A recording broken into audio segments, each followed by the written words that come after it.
Okay, folks, we're going to try this again. Hopefully, it'll be a little bit more successful than last night. I'm a little bit less awake than I was yesterday, which could be a good thing because that coffee had me wound up. Anyhow, so that was one of the issues, and also I wasn't really happy using this Ultimate Control super glue. It's giving me freaking nervous issues. So we got this repositionable gel super glue. I've never used this before, and it's supposedly I can move it around a little bit more without. It says squeeze side grips for precision dispensing. Apply sparingly to one surface. Press parts together and hold for 15 to 120 seconds. Made in Ireland. That's why it's green. All right. We'll see how this is.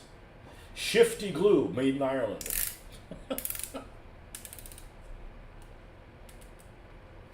Which I had to, by the way, I had to show ID to buy this.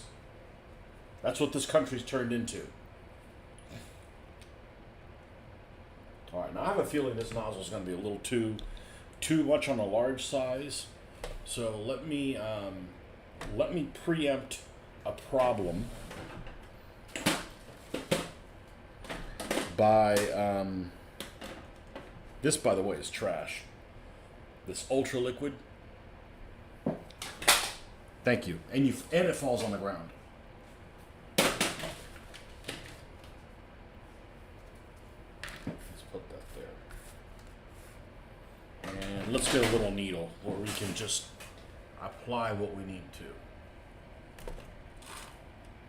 I only have a bunch of them.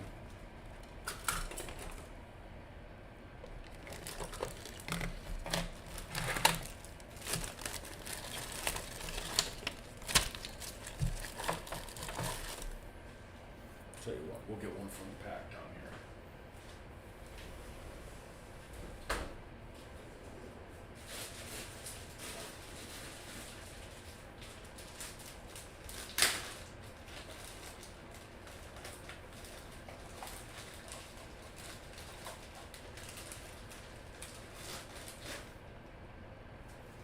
Don't have to use a super big one either.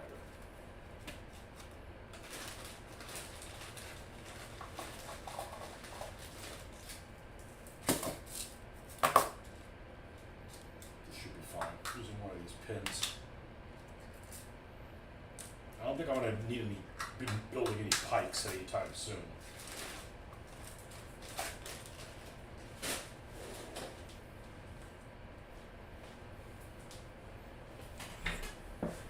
And we will just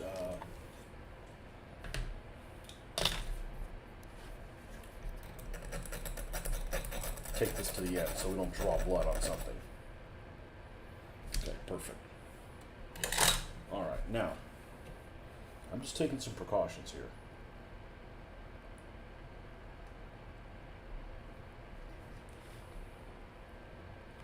Now, one of the things that would not glue is this A13, and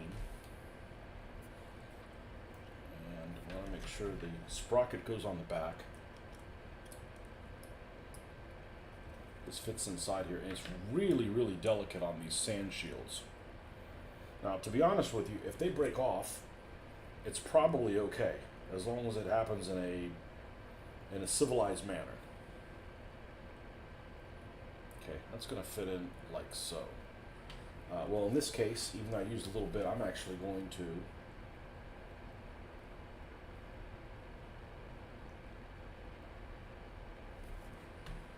apply it like that.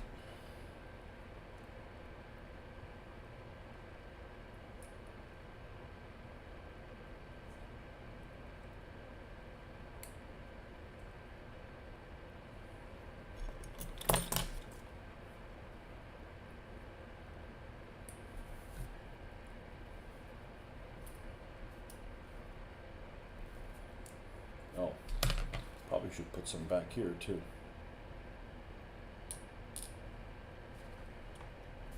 Maybe even there.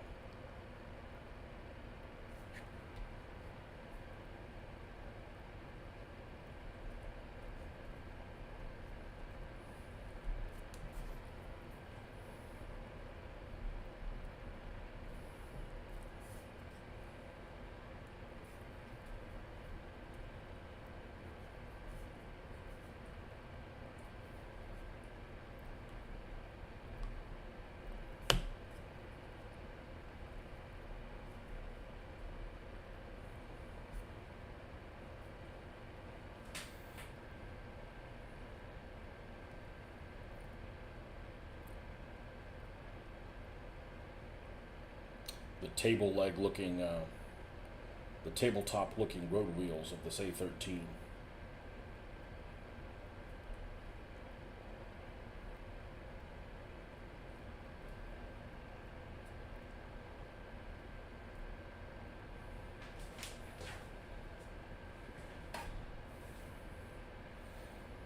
Because we're definitely going to paint a couple of these over the weekend. I hope. I'm going to start with the Russian ones first.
Oh, this thing shifted out of place?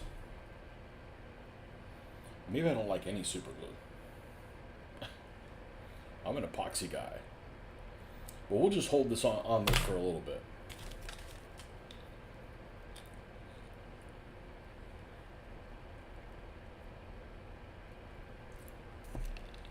Three viewers. 3 silent viewers.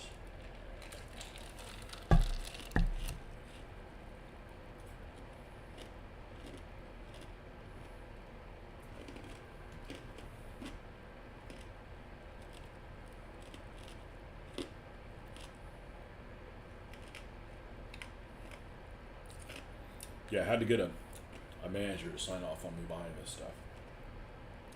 Like, I don't have enough. If I wanted to get, wasted, I got enough liquor here to do that and then some. I don't need to be huffing poison or whatever it is that you do with this stuff.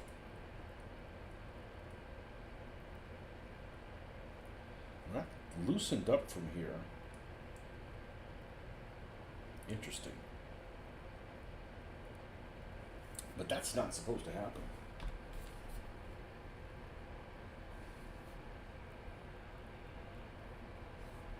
It's okay. We're not in a hurry, and this isn't making a mess. It's not like we're going to prime any of this stuff tonight. Some of these have a lot of little build things to them.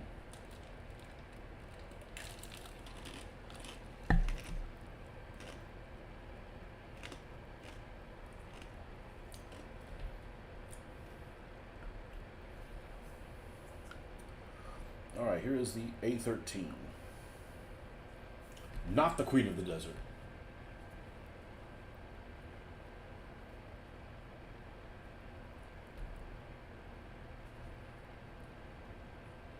It's like it got loose off this.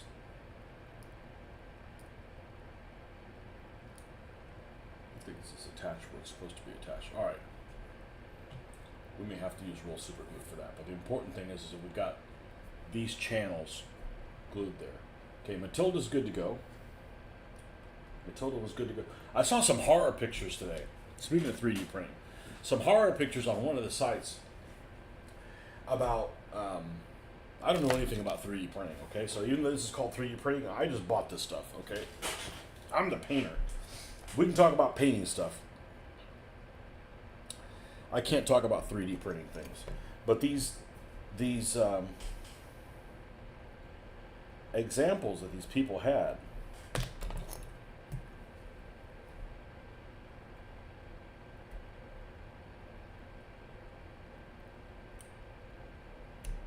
or their 3D prints just cracking because of heat due to like the resin or whatever reactivating or whatever. And they said, yeah, it was due to not having any holes in the bottom of it. Well, this has holes. If that's an issue, that won't be an issue there.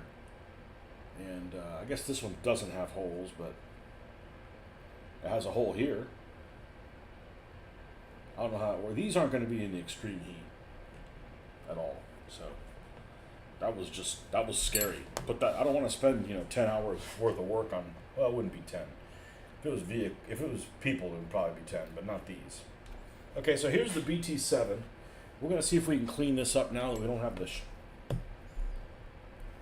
too much caffeine in me. I was gonna say the shakes, but I really didn't have the shakes. I just kind of had the. Okay, this is the inside. Because there's this tiny little ledge on the bottom of the circular piece. But that's where it's supposed to lay on top of that. And the only reason I'm using this instead of an X-Acto knife is an X-Acto knife is kind of sharp. This isn't as sharp.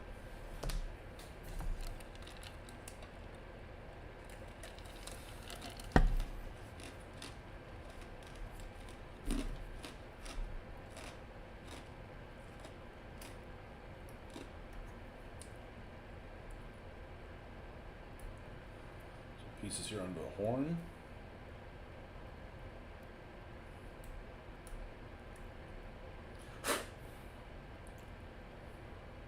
Okay, working our way around.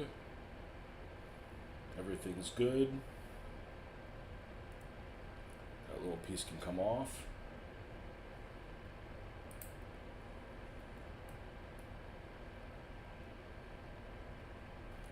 Like I said, I wouldn't call it flash, I'd call it spider webs. It's kind of what it is.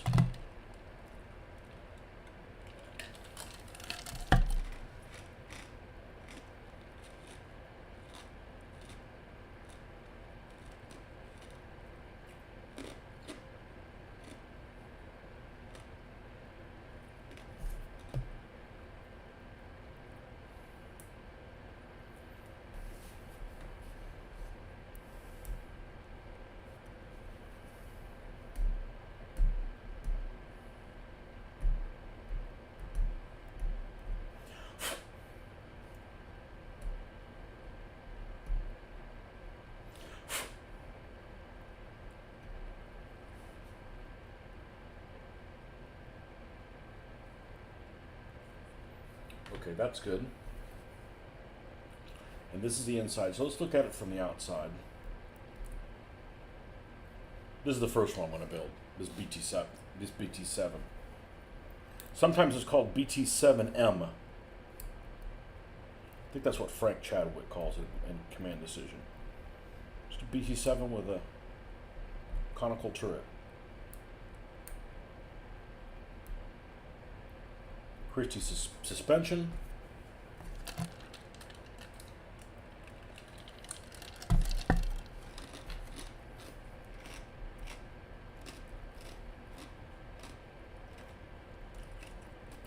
And if memory serves me right, these things could drive not on their. They can drive without tracks on them. I mean, obviously you would sink like nobody's business, but you could drive like on roads and stuff without the tracks. And now that I'm looking at it, this front road wheel has a different type of thing on it, has a different hub, and I bet it turns a little bit. It'd have to, or how the hell are you going to drive on tires or wheels? I don't know. Are these tires? Well, they're not full. They're not filled with air. So these are solid.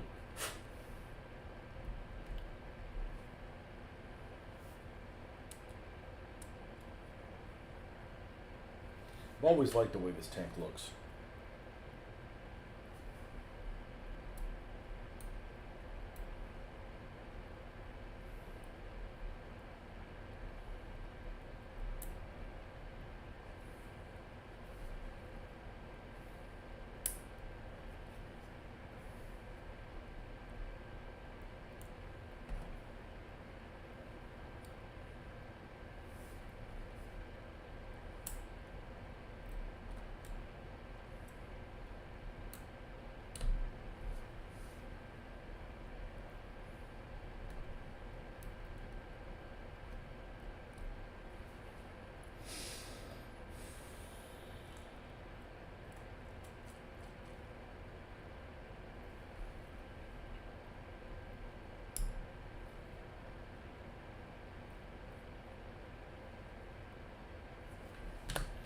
to see how this thing fits on here.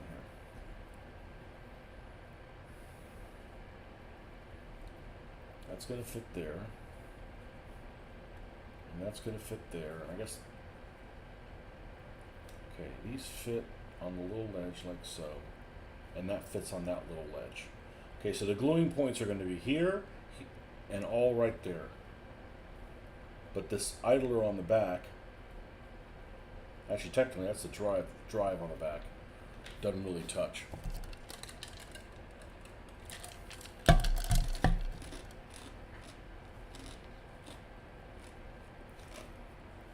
So I'm going to take a marker and I'm going to mark where these spots are. Because I'm going to put a drop of glue there, and I want it to still be there when I come and do that on there. So we've got one that's here.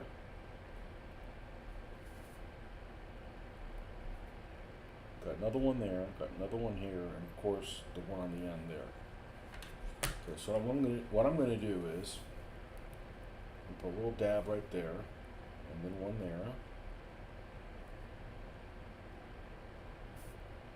And then one there, and then one there, and one here.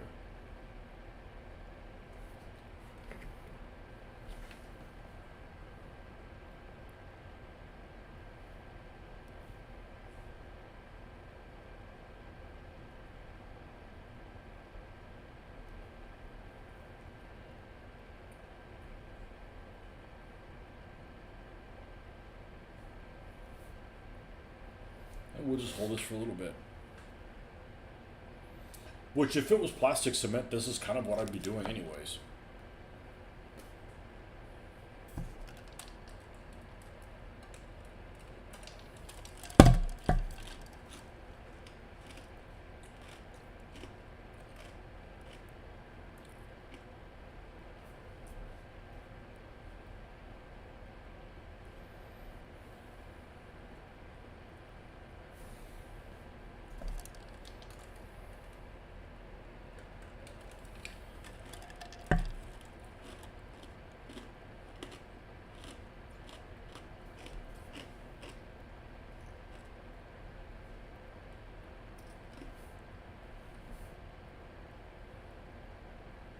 Just beautiful detail.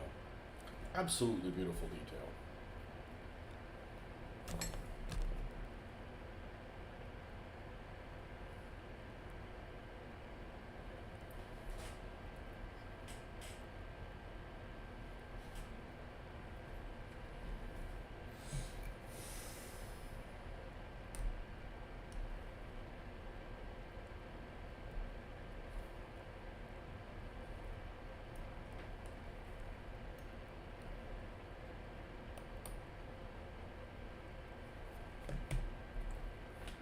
Okay, so likewise, we're going to mark where these things go. That way there's a little bit of glue waiting for this thing when it shows up there. Spot where it's going to rest.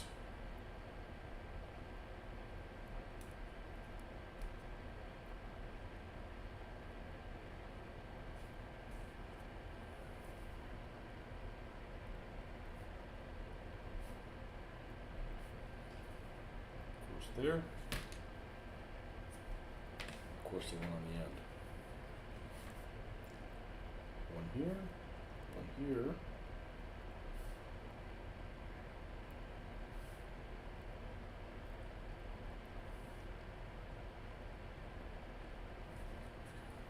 And we'll glue the back because it's literally not touching.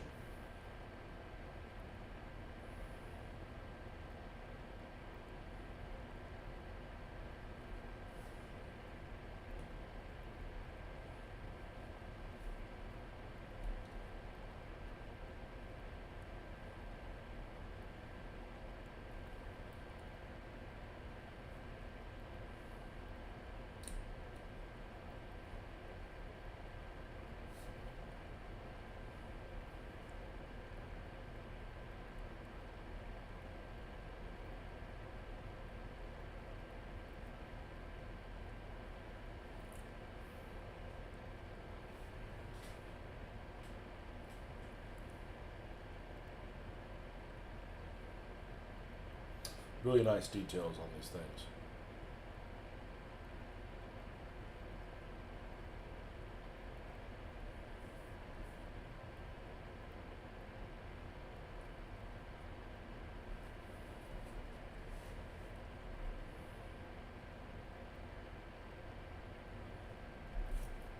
Came attached, okay.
Really intricate detail in a lot of this stuff.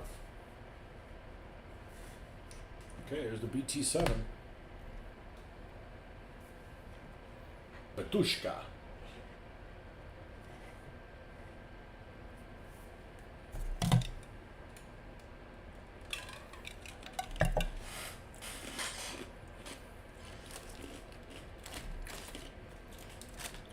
The M10? Let's see what's involved in it. Now the M10's really complicated. What do we got here? But that M60. Did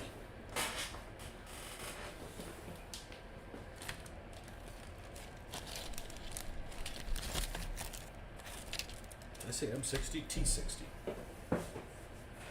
M60. No. All right, let's see what we got here.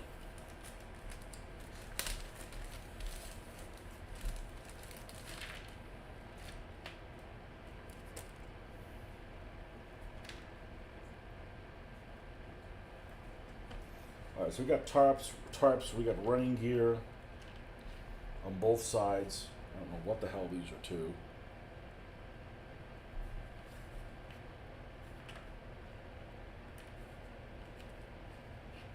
Some sacks. That's asking to be cast.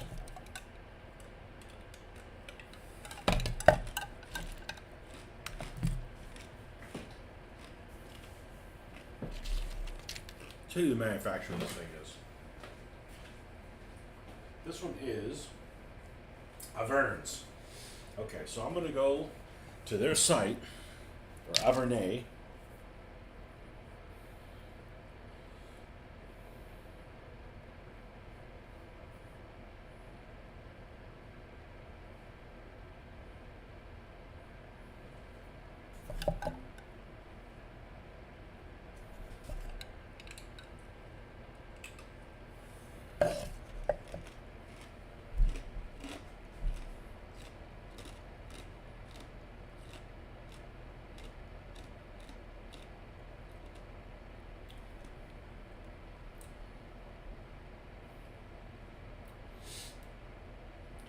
Watching something on eBay and they dropped the price of it. Bunch of Shermans from Trumpeter. $88.53 for 7 kits. That's not too bad.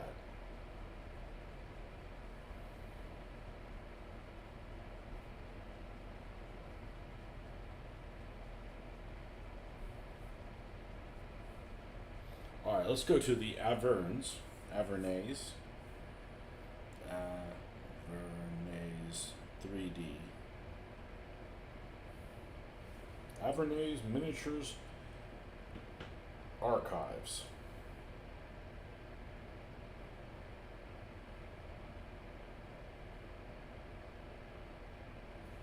All right, how do I do a search on here? Filter. No. Let's try that again. Shop.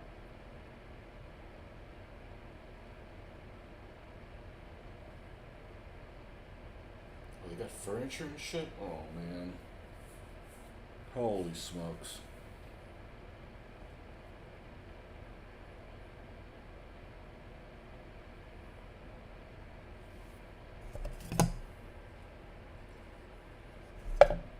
Got no search option on here.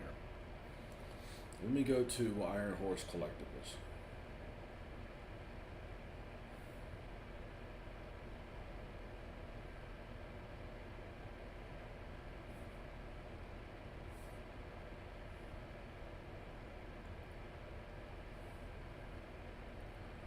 Alright, here, Avernay Collection, Soviet, T60. Okay.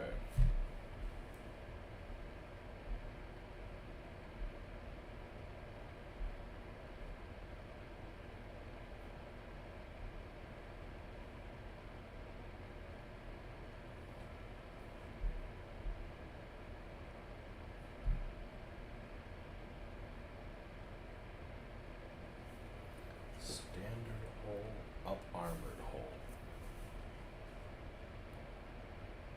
Okay, it's got this little light on it. Okay, cool.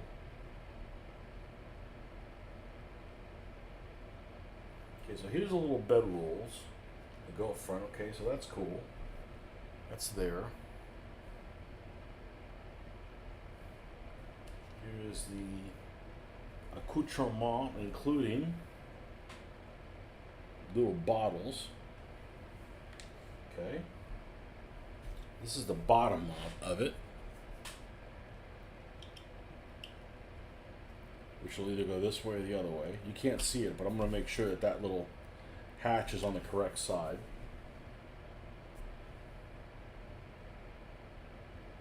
What else is in here? I don't know what these things are. Oh, it's this entire 3D print. Look how big this 3D print material is, just for this tiny little pack that's there. Wow, that's big, tiny. Okay, so we got some more little wine boxes. Okay. And we got sacks here. A couple of jerry cans, but those are German jerry cans. Here's an extra sprocket. All three of these have the extra little packs there and a sprocket wheel.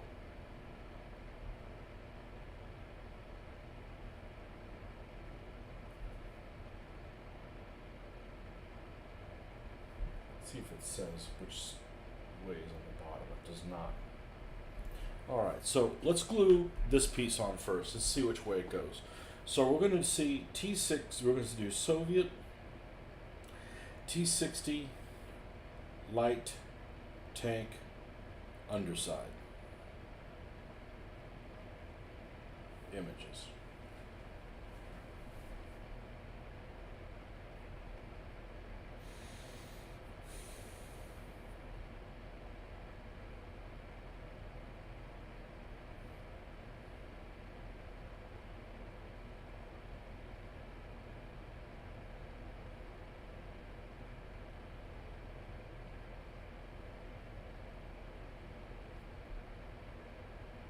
Wow, there's all kinds of drawings on the T60.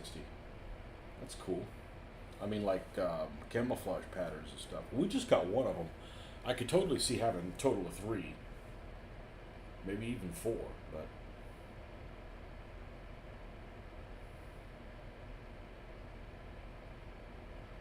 none of these are pictures.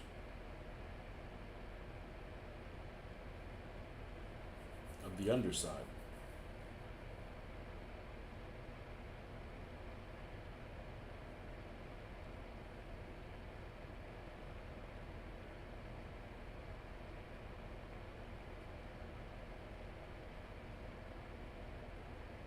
Okay, so we're going to go to scale mates.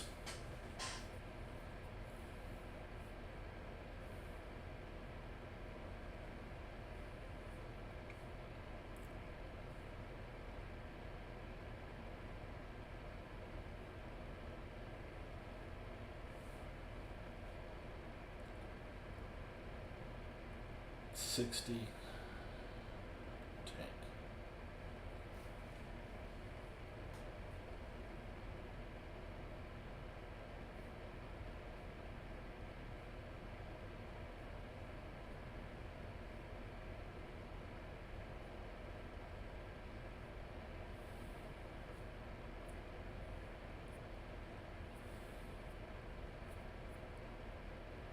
I think I actually had a 1/35th scale model of this tank, and it came from Russia.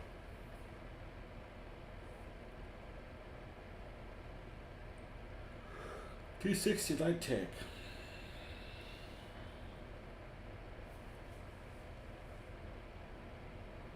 Here's one from Ace.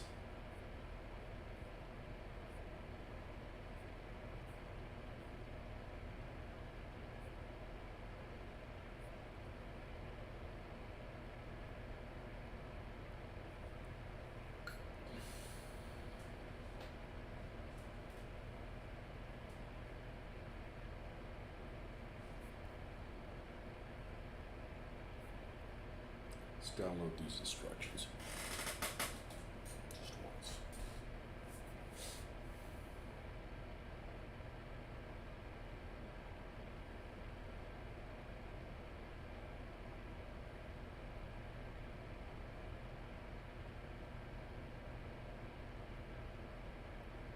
Yeah, it doesn't show.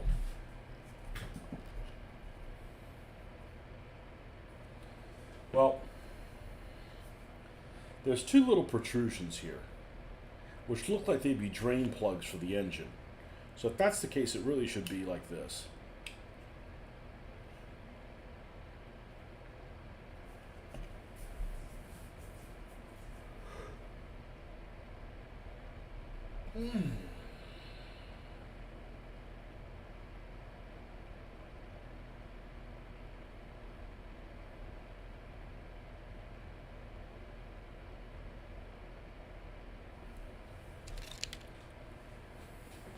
Hey Mark, what's happening? How you doing? I saw a video of 3D print items you got. Are they resin prints? They are. They're incredible. They are incredible. They're incredible. I'm gonna grab another soda and I'll be right back. And I'm gonna show you some. I'll take some photos of. I got this BT7, this Matilda, and this A13, and hell, the M1139. I just didn't put the hatch in it yet. I'm going to. It's probably gonna have a commander in it.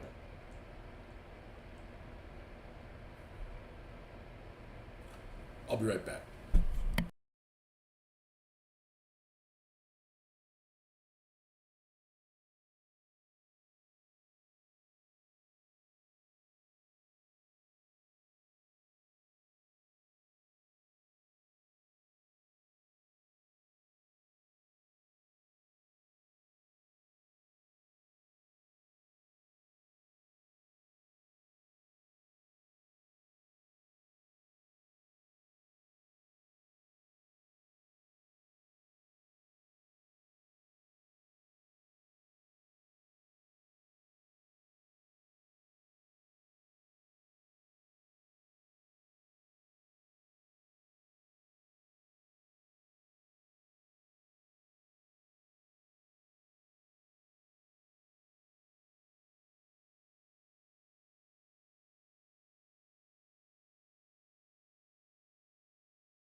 Oh, well, I need my freaking producer. I obviously need a producer because I'll come back and I didn't turn the sound on. Okay, so anyways, I was saying is there's one of the few places where you can see that it has the step detail there on the front of the driver's compartment. But that's pretty much on any of these models. That's the only place where I've actually seen that it has the little lines. I mean, the tracks, it's amazing. It's really pretty amazing. And now back to the Matilda.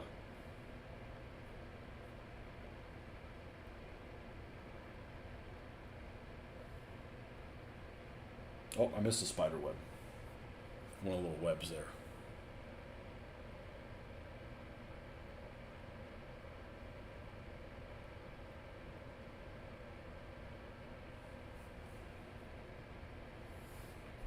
And by webs, I mean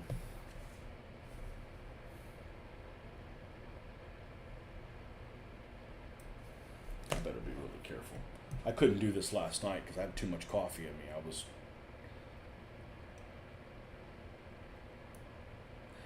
And this is a brand new blade.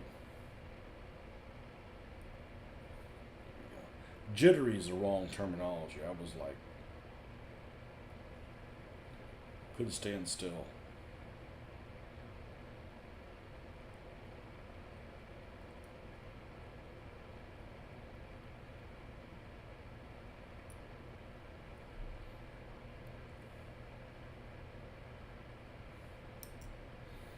Perfect. Okay, now we got that off.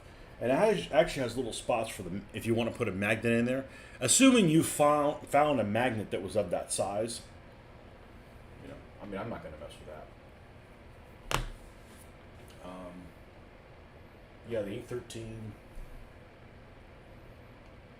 really nice. I already have one of these I got on eBay for about $20 or something like that from Red China.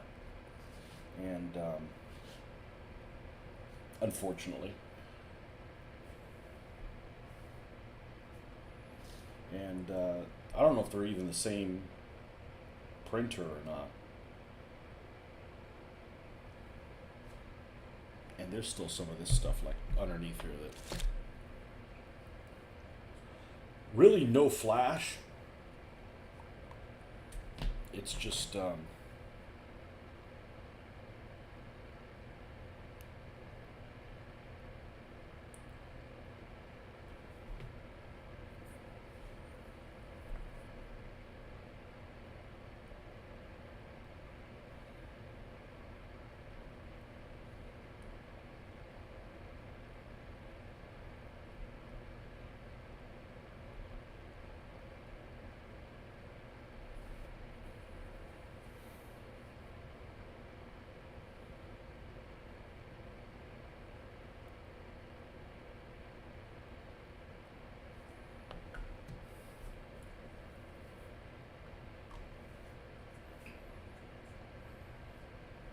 I'll take a picture of that.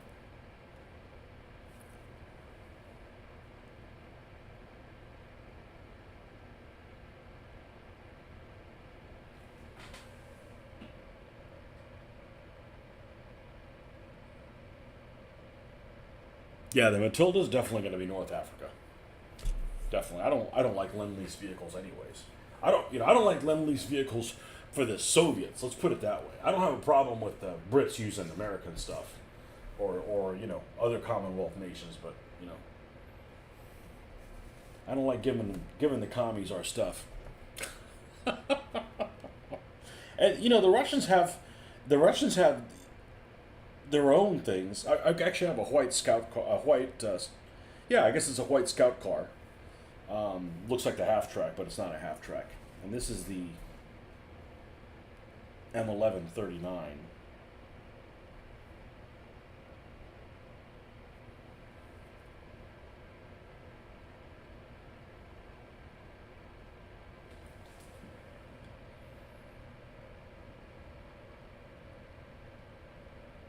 So I got a little bit of everything. There's several different designers. The printer doesn't design any of them. There's just 4 different designers. And I wanted to see which ones I like better than the other ones. Because there's some items that are available in all of them, and then there's some that only available in some of them, at least on this site that they had access to. So there's these 2 plugs back here. I would think that they would be towards the back, but I'm not so sure. I really would like to see the bottom of the picture of a T60. You did some for Australia and the Pacific. Yeah, those are okay. Australians are good guys. All right.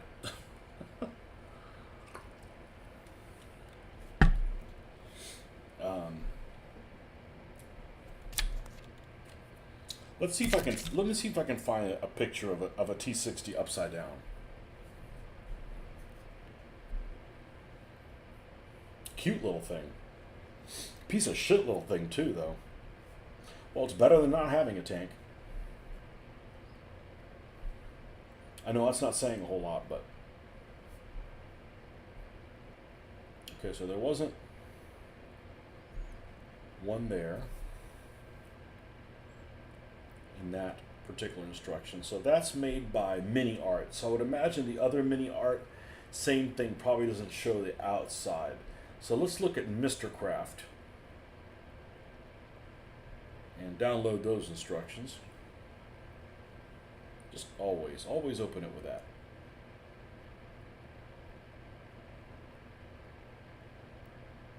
Not a whole lot of instructions there to go on.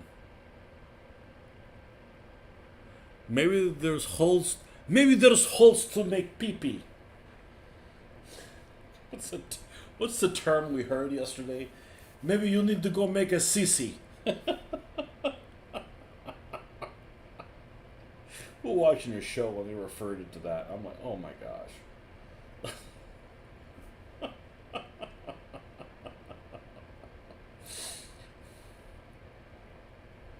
Download again. Yes, and open it this time. How about that? You know, open. Zvezda. Man, Zvezda kits are really, really brutal. I mean, brittle. Brutal.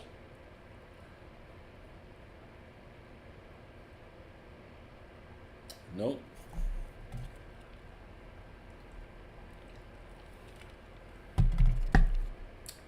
I'm probably going to just contact the printer and just say, hey, which way does this go? Because he's got like a parts explosion. I saw a couple of pictures that he had, almost like a CAD drawing. So certainly it must show it the other way. Ace. Let's download this one.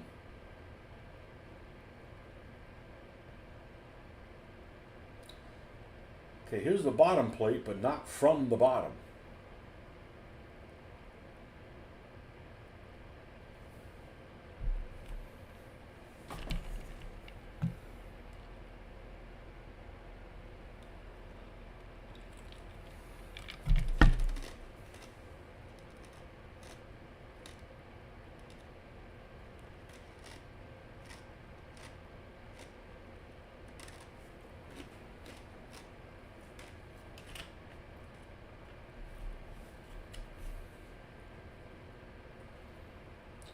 I think I just figured it out.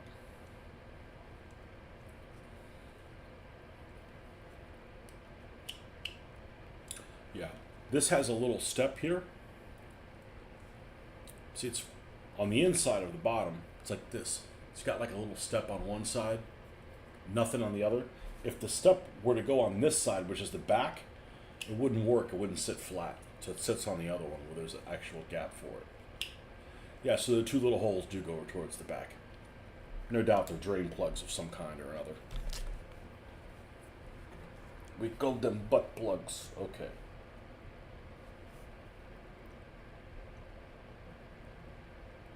And there, and there.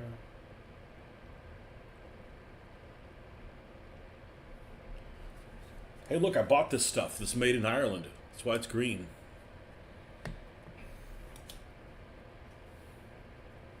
It's a lot less stressful using this than the other one. I'm concerned. I was just getting concerned. And I believe the drive axles are on the front of this. They are. All right, so while this little happy guy dries, let's go ahead and, man, this is, I mean, some precision stuff right here. I don't know how durable they're going to be.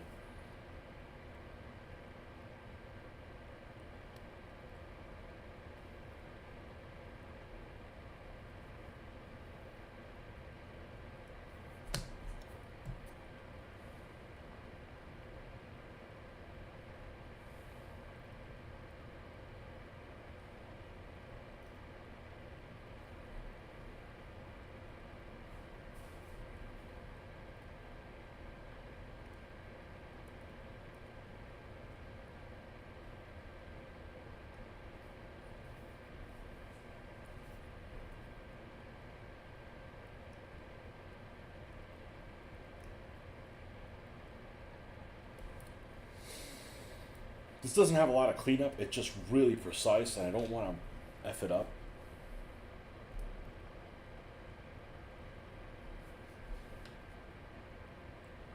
I mean, it's really precise. There's these little loopholes on the top of this BT7 that are just minuscule.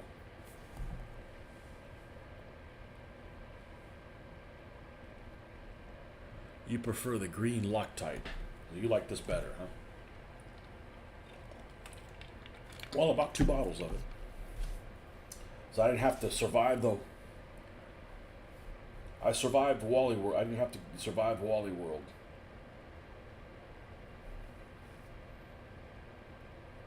I had to go check with a manager, though, I don't really like going to Walmart to begin with, but if I do, I like using the self-checkouts. I don't have to deal with a grumpy person at the register. But then I couldn't check out because a manager had to come by and check out, make sure I wasn't 12 years old making meth out of this or whatever the hell they make out of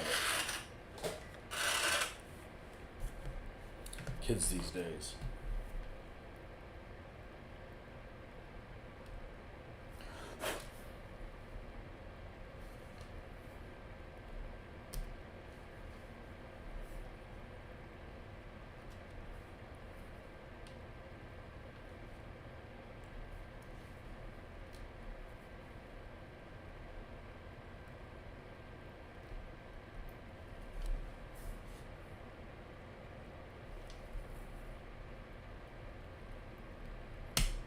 Saw some horror pictures today about 3D printed stuff that was just melting because they didn't have any holes in it or something like that. For when it changed temperature, they drained. Or I'm like,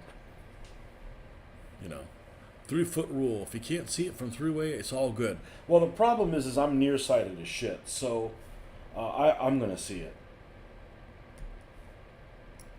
Maybe not as much as some of those pictures I zoomed in, but I see all this stuff. So I've never had an issue where it's like, oh, don't take a picture of it close up. It doesn't look good. I'm like, my stuff looks good up close and far away. So, but I'm anal like that. I don't like to fool myself. So, I went to the hobby meeting on Tuesday, and it's like I bought a bunch of stuff to show them, but the lighting there is so bad that like you can't see, all the 15 millimeter figures and stuff that I did.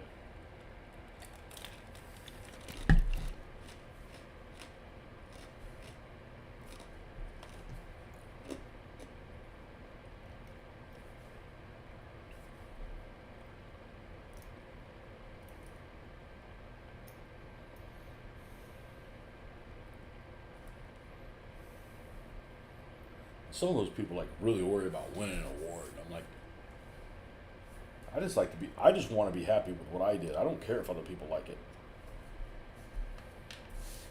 That doesn't matter to me. Okay. This is the one for the other side. This one goes, nope, hold on. Here we go. Let's test fit it before we do anything else. So that's fitting in there.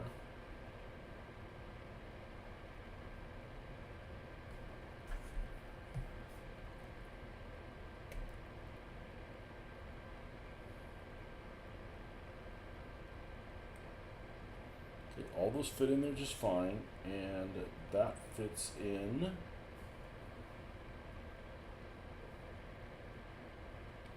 like so as well. All right, let's go ahead and put these in. I don't like how gooey this is, though. Wish it wasn't so gooey. One. I wish I could use weld cement, but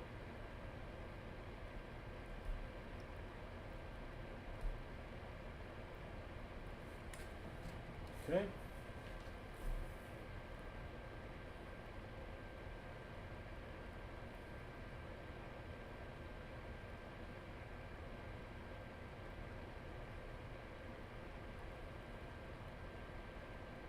Oh, Snapdragon. Not a big deal. I got time to work on it.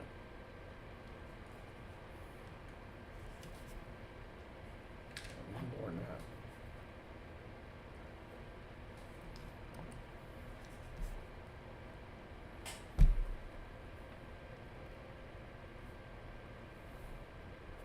This actually has a little bit of flex. It's got more detail than some 1/35th scale models. Actually, I had one of these in 1/35th scale. I don't remember who made it. It was either Russian or Ukrainian or somebody like that. Probably got it in about 1992. It's a T60. I remember I painted it green and we used pastels. So we used pastels and we'd rub the pastel thing on like sandpaper, make like this chalk, and that's what we'd weather it with. Let's just hold this in place a little bit. Yeah, it's too stressful using the one that like glues immediately. Guy in World War II, wife works there and I get a 10% discount. That's all they give you?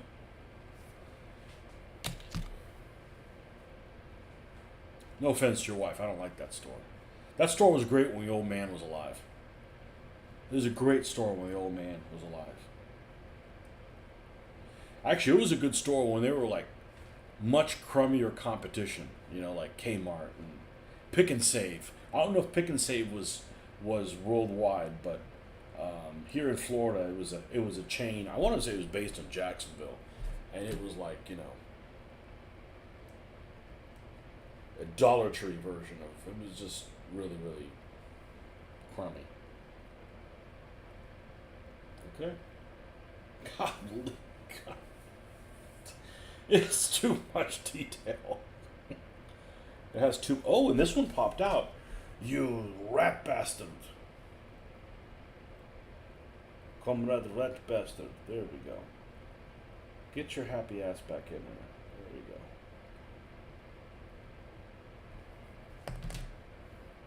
Just beautiful.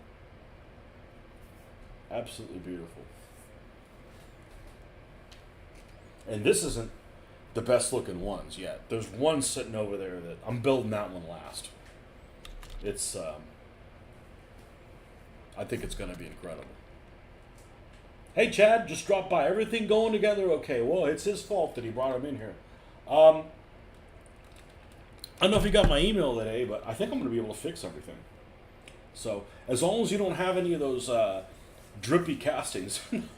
I saw a couple of pictures. I think that people had been buying from Plastic Soldier Company, was doing some of their 3D printing stuff, and they had a couple of theirs that I guess it just, the resin wasn't cured and just poured out. I just saw some horror stories, but all these are together. So the BT7, I was looking at, you know, when I did my unboxing video, I was in a hurry. I was doing it at lunchtime because I wanted to put it out, and I'm glad I did that, or I wouldn't have been able to get it out that same day. But the part that I was looking at was misshapen is actually the inside. It's actually right here. So it's totally like not noticeable.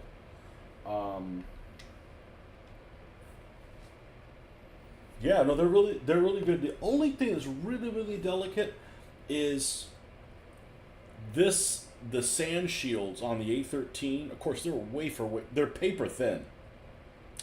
But if they break, it's not an issue because they probably would break in the desert as well. Everything else is going together really, really, really, really well. I tried putting them together last night, but I had too much coffee, and actually I didn't have too much coffee. I had a certain brew that was a little too strong, and I'm like a professional coffee drinker, and it was too much for me. So I wasn't able to get very far. But I'm doing the easy ones to the more complicated ones. Everything's working out just fine. So I don't know. You got any ideas about bending this 20 millimeter back? I could just take the thing off and put a piece of wire. But I don't have a problem putting this in hot water, but I would only want to submerge the actual barrel. I don't want this nice squared off because this thing is just absolutely gorgeous. If not, we'll just replace that and be done with it. But I had one of these in 1/35th scale. I don't remember who the hell the manufacturer was. I had it probably about 1992. Put it together and didn't. Oh, look, it's missing. It's missing a little tail thing here. On here. I'm not worried about it.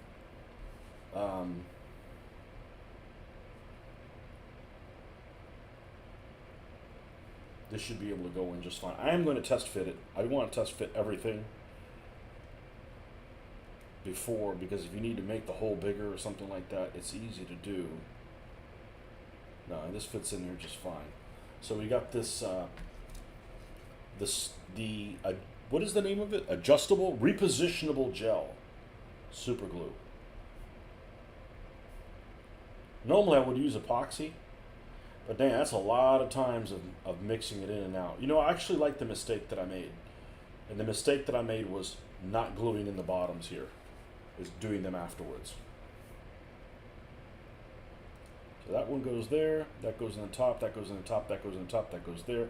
Now I will scooch this thing out. We will squirt a little bit there, use a pin.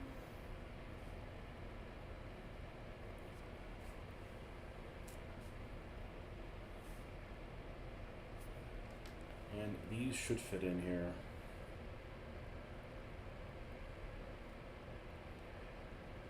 I was almost going to email you and say, hey, which way does this piece on the bottom fit? And then I figured it out. I don't mind figuring some of this stuff out.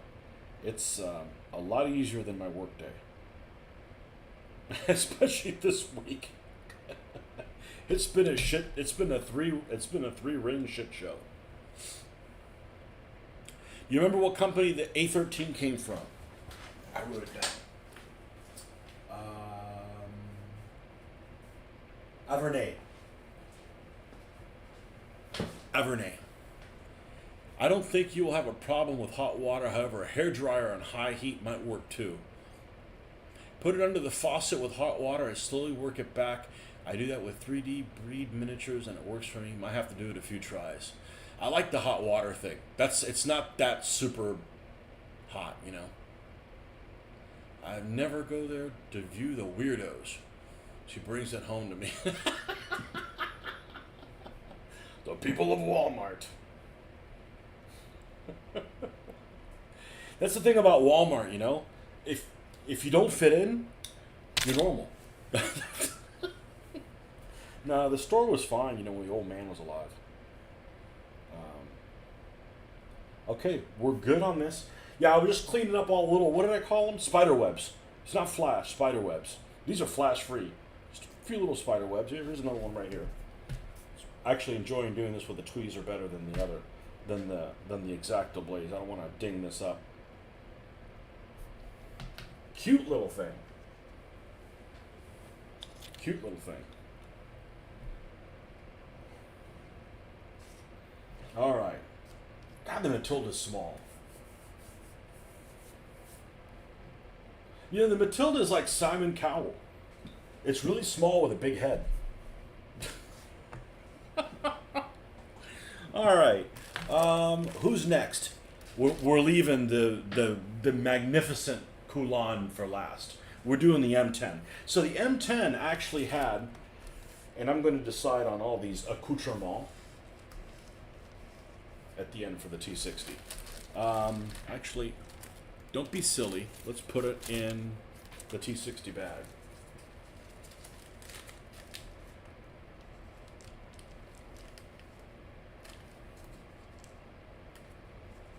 The M10 actually had another piece that was broken off of it.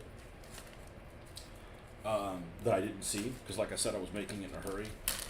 I think it's totally fixable. So this was cracked here, but there's actually a piece here missing. But I have it. You put it in the bag here, so it must have broken in transit or something, which is strange because this thing doesn't weigh very much. Normally, things that are heavy are the ones that like damage themselves. These things don't weigh enough to really hurt themselves. So it's actually it's the sections right in there. So we're going to glue this together and then put that piece on. But man, this thing is beautiful. I can't believe the size of these the little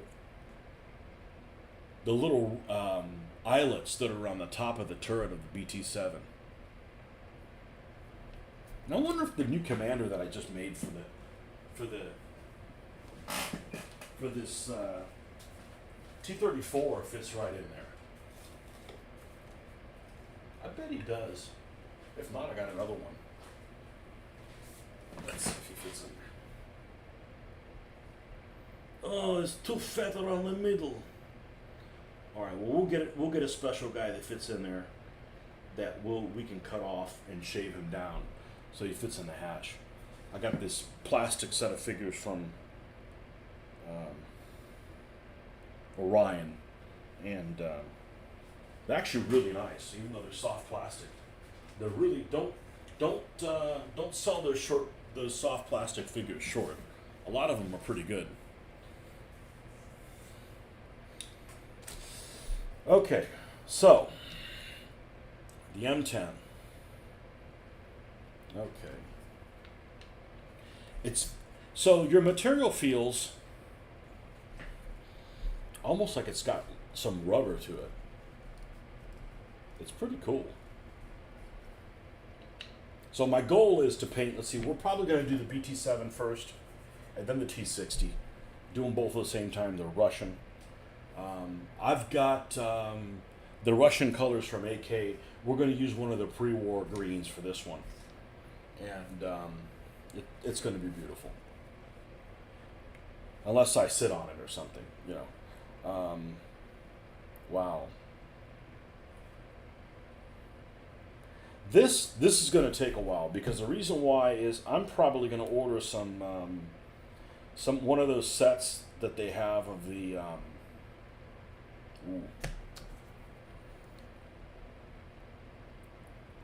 bags and stuff made by, I think, Red Dog or Black Dog. I think there's actually both. One makes one and one makes another, and probably recast them with green stuff and modify them because I'm going to need some more M10s. Just letting you know.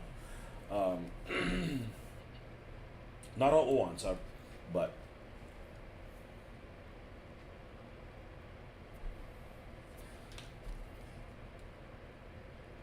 Oh, this has hardly any spider webs on it all.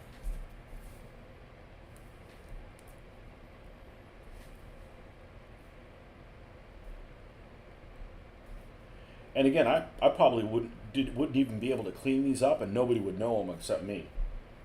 But I don't like to fool myself. I'm not into that.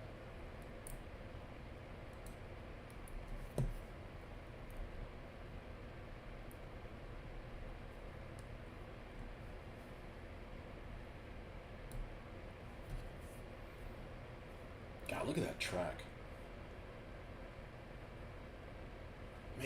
Man, that's nice. Only thing I'm not going to do on this thing is I don't do, what do you call that stuff? Chipping. I don't really like the way it looks. I'm old school. Chipping didn't exist in the early 90s.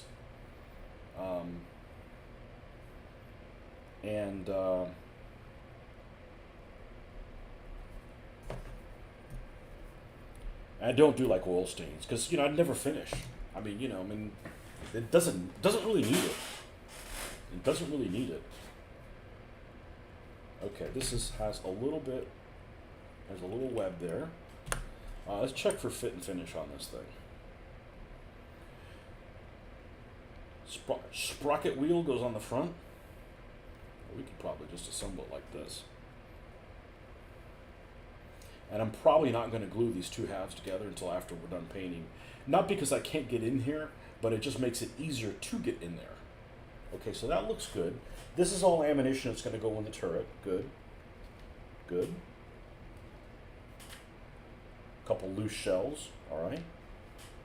This is the pieces that are going to go on either side of the cannon, either side of this. There's a 50 and more ammo. Okay, so the ammo goes over here. Okay, so there's nothing that goes on here, so I can go ahead and glue this one in.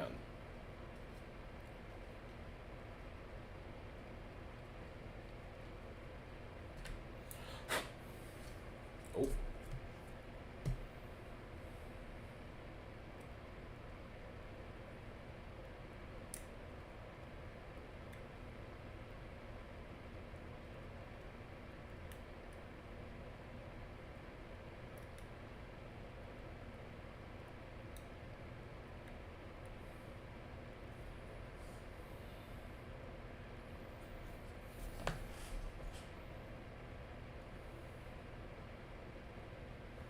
All right. This one is the front, goes on this side. All right. Notice, Mark, that I'm not closing this up every time I use it. Ain't nobody got time for that. We all have our habits that we have already used, but I'm doing that method of just putting a little dot. Because normally I would have just smeared it all over and do that, but instead of just putting a bunch of little dots in different places. I like the dot placement better. It also uses less of this. And we'll just hold this for an undeterminate amount of time. Since I downscaled these from 56 to 72nd, let me know what you think about how the final print size came out. Are they workable 1/72nd scale for wargaming? So I want to show you something, Chad. And I swear, when I make videos, I feel like I'm chased by wild dogs. Like I'm always in a hurry. So I didn't have a chance to show you this. This is a BT7 by Pegasus. So these are actually really good models. They aren't when you get them out of the box. You think they're going to fall apart on you. What happened to my other one that I had? No, I had it out here. So these should be the same size. And I'll be damned if they aren't. They're almost. Now this is the pre-production turret. So what happened is the BT7s, they started making them, and from the BT5s, I don't remember exactly what the changes are. There's some changes that they made. And this was the turret that was going to originally be on the BT7, but the production was running behind. So they started throwing these turrets, which are the turrets from the BT5. They had extras of those. So this is still a BT7, just with the streamlined turret, which looks a lot better in my opinion. But they're exactly the same freaking size by two different manufacturers. The A13 that I have that's from China somewhere is a little different size than this A13. Other than that, for sizing, I don't see anything else. I mean, the Matilda looks really small, but I guess it is a really small tank. I never really realized that. But I've never had a Matilda.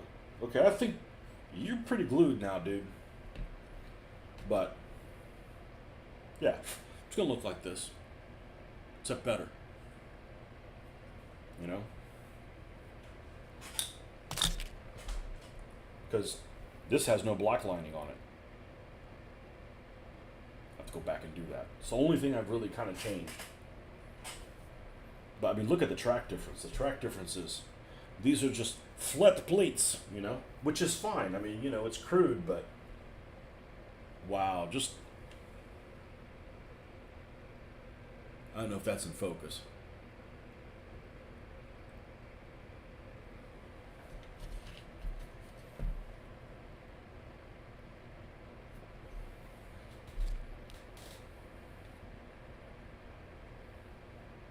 I still, no offense, I prefer plastic models because I get to use weld cement. That's why. And I don't mind building them.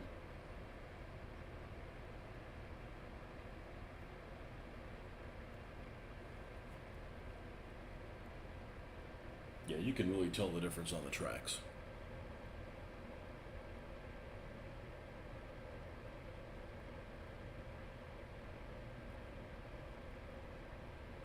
So I have two of these. The guy was an error needs like 6 of them or something like that. But yeah, they scale pretty well. They scale pretty well. So whatever formula. Oh, here's the other one. Yeah. Yeah, I'm not painting them all the same. They're all gonna be individual because in my game they need to be identified. It's like this one. This one would be white diamond 1-4. This one is probably cross X9. Just something so when it's time to move it, the you'll know whose turn it is to move. Actually, when the crew member comes up, you'll know driver from cross X9 or whatever comes up. That's whose action it is. Okay.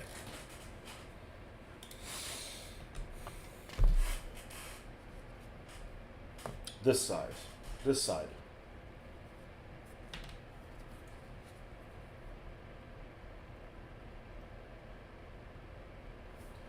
One dot there, one dot there, one dot there, one dot there,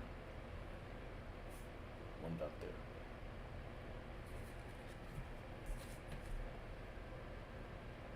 Yeah, I much prefer this. I don't know that I'll use it for everything, but if I got to use it on a model, yeah, I want to use this. It takes a little bit of time to set, so I can adjust it if I need to.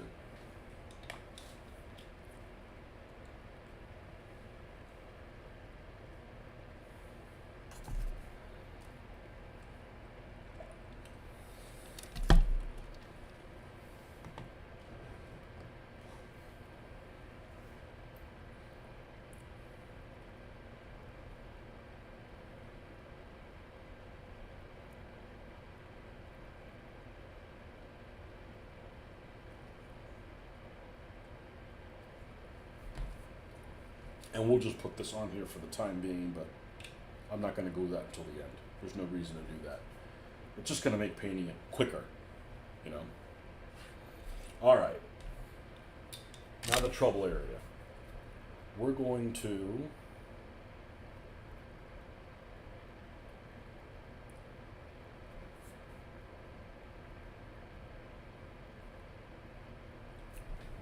this.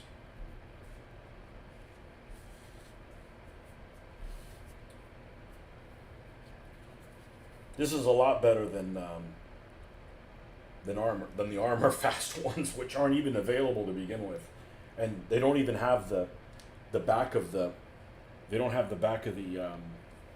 the breech, and that's a problem with this vehicle because it's a very noticeable feature.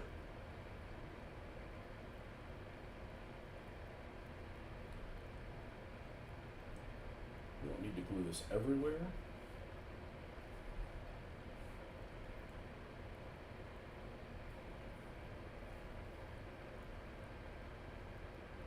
And the brake is completely clean.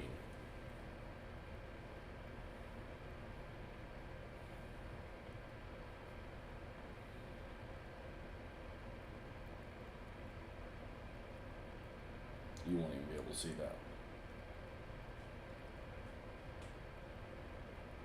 Now, we don't have to reprint or anything. Save your miracles for when you really need them.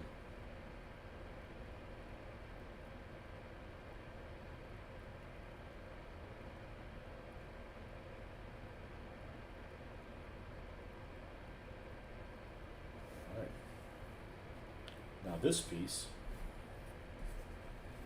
let's use the rubbers so it doesn't go flying.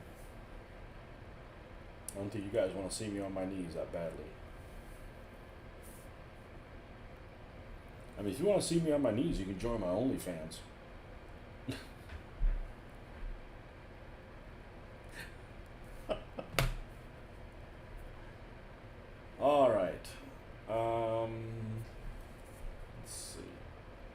That is like this, I believe.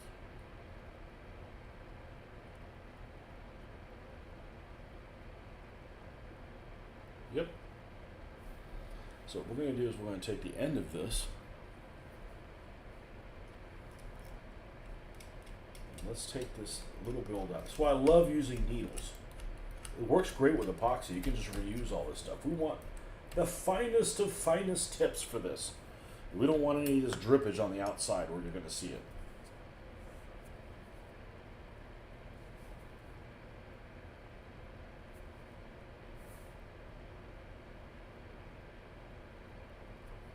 And now I never built anything with my contacts out until I had to. So now we're using this nearsightedness to our advantage.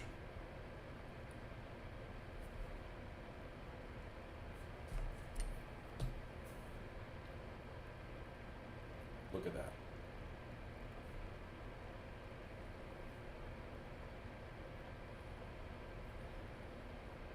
Perfeccione.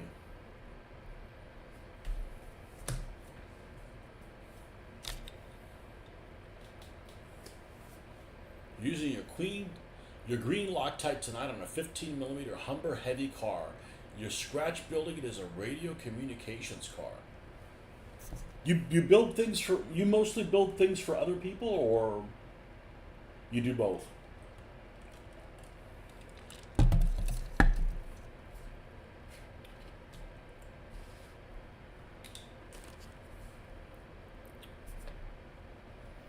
Now, no instructions here, but I got a clue. First of all, there is this piece in here. And we have the internet, which is, invaluable. Okay, so this, we need to remove these parts. So let's get our Tamiya cutters. Let's not get too close.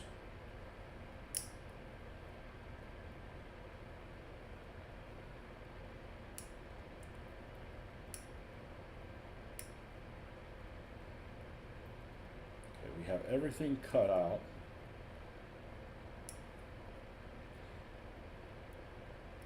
Except the bottom here. Okay, and I don't want to flex this. When I just get close, you get out of the way.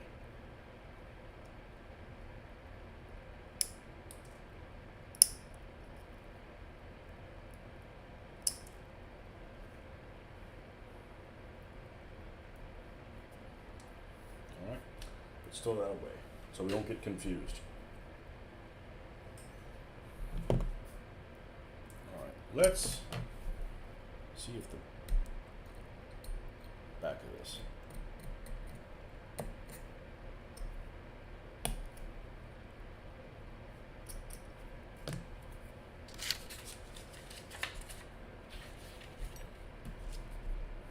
Let's get a smaller piece that we can work with a lot easier. It's for your gaming. What do you game? What games do you use?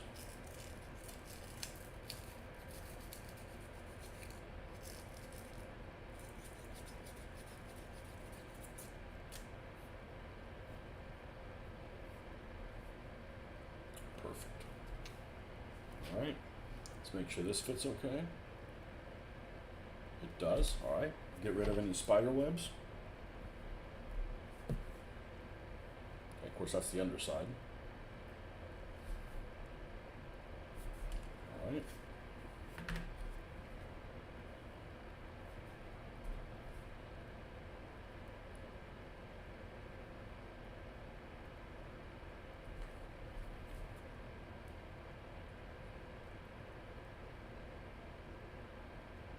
Beautiful, beautiful end of the barrel there. Of course, I think it's overscale because that looks bigger than 3 inches on 1/72. Nah, it's pretty close. It looks right when it's on the thing. All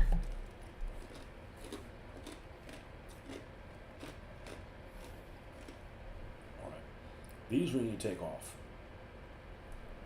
And these need to fit like here, and they would go, actually, I might actually look at pictures of that. They might actually go like this and attach, I bet that's what it is. I bet that's how they attach. They attach like this up against the front of it. I have a book on tank. I have a squadron signal book on the U.S. tank destroyers. I got all this information, might as well use it. Lee Grant, nope. No Lee Grants yet. Stewart. U.S. armored cars, nope. U.S. tank destroyers in action. Okay. I bet you money that's how it is. Could have already gone to Scalemates and figured out the answer. Look at this. Look how badass that looks. That is a great picture right here of the M10. I like that. Of course, I can't do that because there's a accoutrement back there. But that looks like it's something else. I know the Hellcat is really cool because it's fast and everything, but I think the M10 looks better. It physically looks better. My opinion. Doesn't really matter.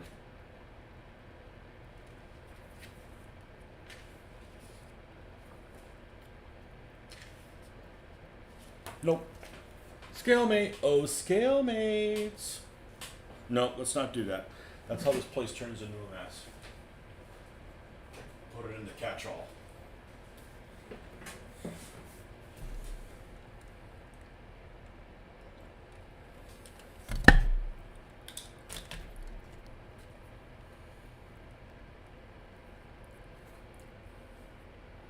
I actually like this stuff. Like, okay, what do? How to pick it? Nope. Like, don't give me any guides. I've got this. Scalemates. Scalemates. M10. Nope. M10. M10. Tank. Destroyer. And you better believe it's going to have a name.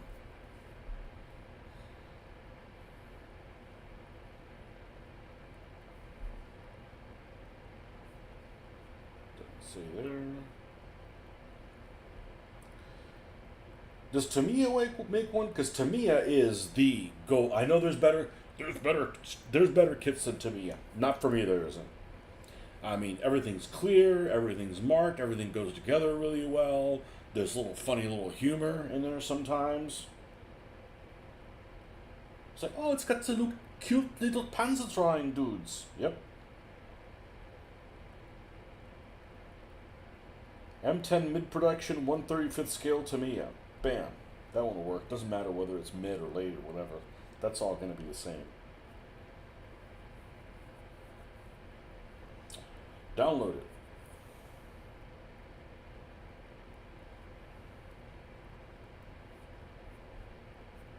Well, I want the actual instructions, dude. Let's see if I'm right.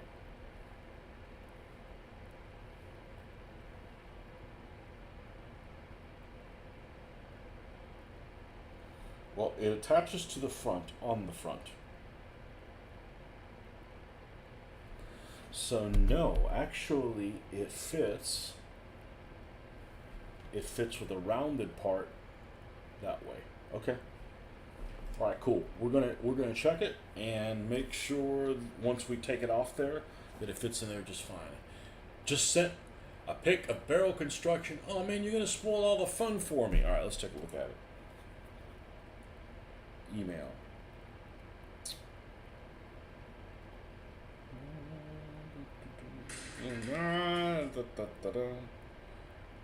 X. Image. Okay. Yep. So we're going to. Yeah, the breech block sits like that down. It better. Okay. Am I going to be bold to do this? Yeah. That looked hard enough to just pop that off. Yeah. Okay, good. No, that one doesn't need any cleanup. That one doesn't either. Bye-bye.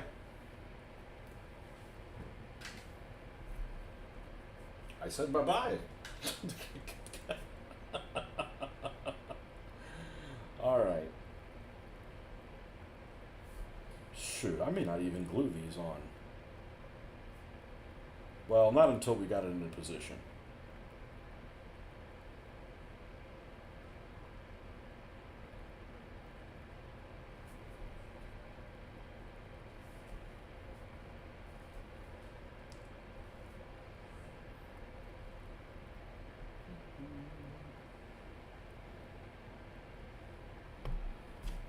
That's another thing why this is so much easier as an adult. I got all these tools I wouldn't have had in my 20s.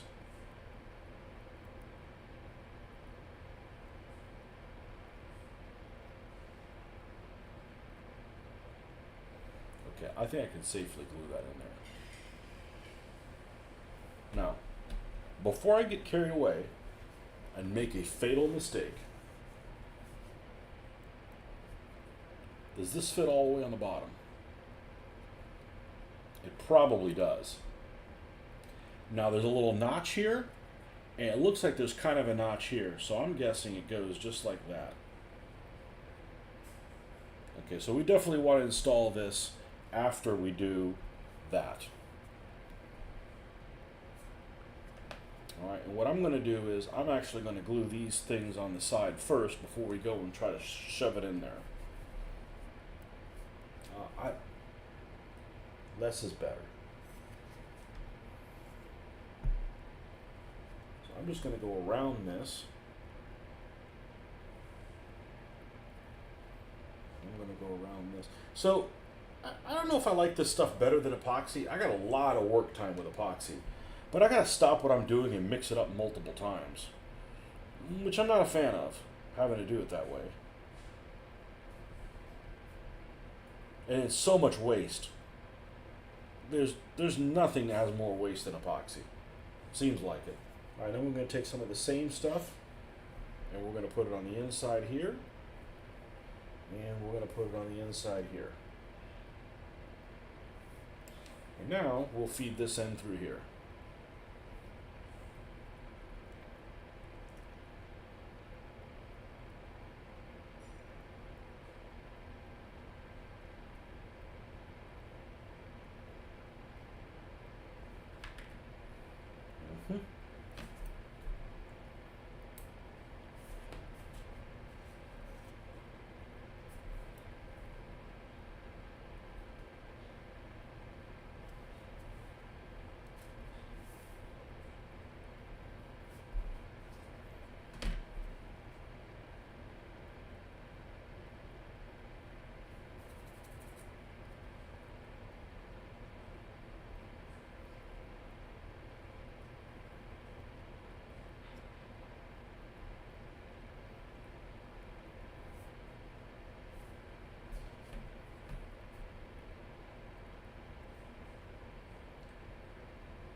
Does it not fit?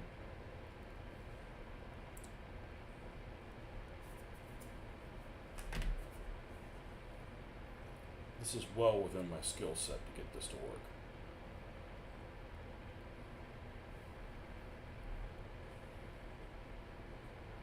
So lined up.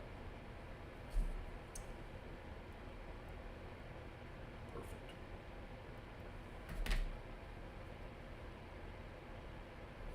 All right, and then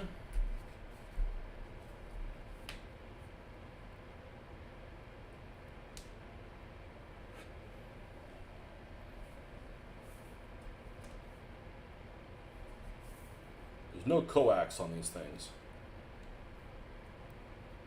It fits on there perfect.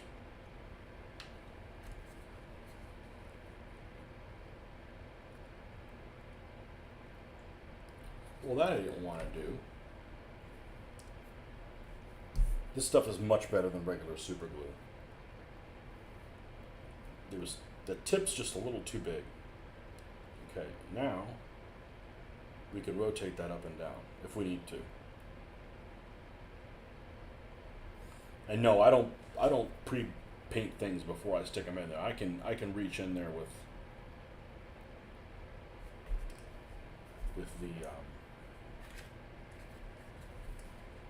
the paintbrush. I can get the paintbrush places you never even dreamed of. Ooh, sexy talk.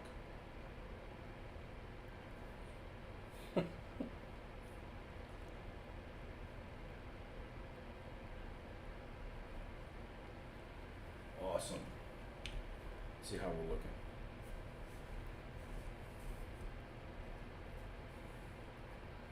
It has just enough resistance. You're not going to have that thing flopping around everywhere. All right, then we're going to glue the bottom of it. Watch the rest tomorrow. Can't wait until you get to the Coulon. Yeah, we're going to take it really slow. We're going to take it really, really slow. I may actually have to paint that one in parts. But its Panzer Gray. We got Panzer Gray down.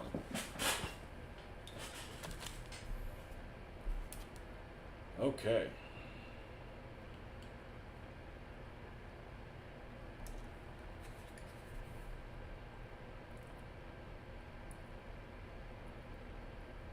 We're just gonna do little glue dots. Normally I would have just slathered the whole thing in it, but doesn't seem to work better. I'm not an expert on super glue. I really have not used it that much. All right, we'll hold this down for a little bit.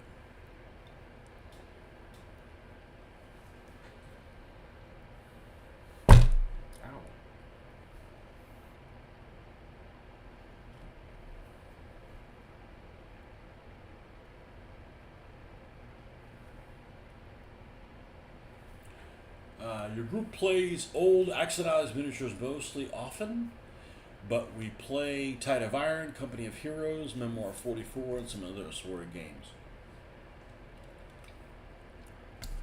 Those Memoir type games, Command and Colors, I know several people that really enjoy them. I think they're good games. They just don't motivate me to read anything about history. I mean, they're just good games, you know. And that might not be a big deal for some people, but it is for me. I'm big on learning about stuff. Okay.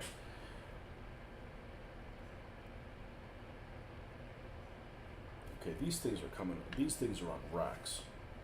So this is a set of racks. This is a set of racks. Oh my gosh, there's a lot of them here. Well, we're certainly not going to paint these before we put them in. Let's look at the to-be instructions. And how many sets of racks there are. Okay, there's a set there behind it. I think this just has extra racks in there.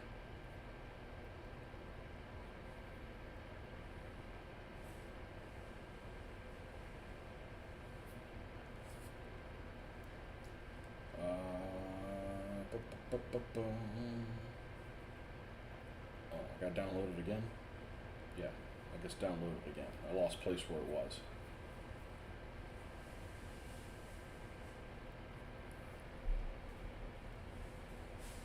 Yep, there's a set of racks behind it, and another one there.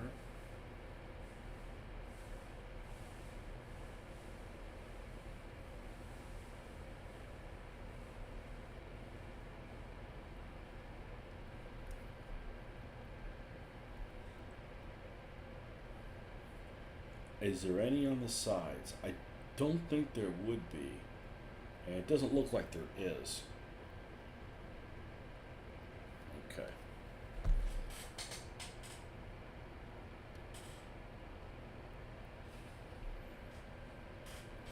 So we got twice as many of these as we need.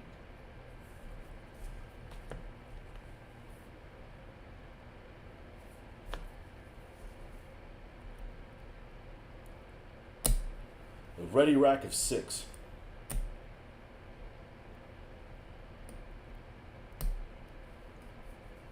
My guess, the ready rack on an M10, I'm just pulling this out of my ass. 6 rounds, I'd say 4 of them are AP, 2 are HE. Honestly, I probably wouldn't have, if it was me, I wouldn't have any AP. I wouldn't have any HE on the ready rack. I wouldn't have any HE on the ready rack. Because ready rack is like, okay, well, let's have these handy in case we get a second shot off. If you're firing at an HE target, high explosive target, you generally have time, right? You're not firing at point blank range. Okay, these are angled ever so slightly. Okay. Let's grab this other one here. You got time to put HE rounds in. AP, it's like, oh shit, there's a tank there. Let's smother them and fire. So I'd want all the ready racks AP. Now, it doesn't mean you can't get ammo from somewhere else. It's just the ones that are easily accessible for quick follow-up shots would be on your ready rack.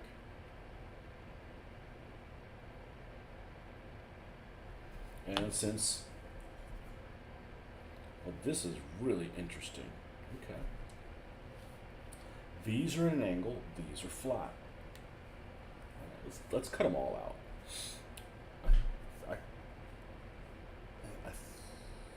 Yeah. If I'm still not sure, then I'm going to punt on this ammo. I'm going to do a little bit more research. Because the other ones may actually go on the inside, but that's a lot of, that's a huge ready rack. 12 round ready racks, unreal.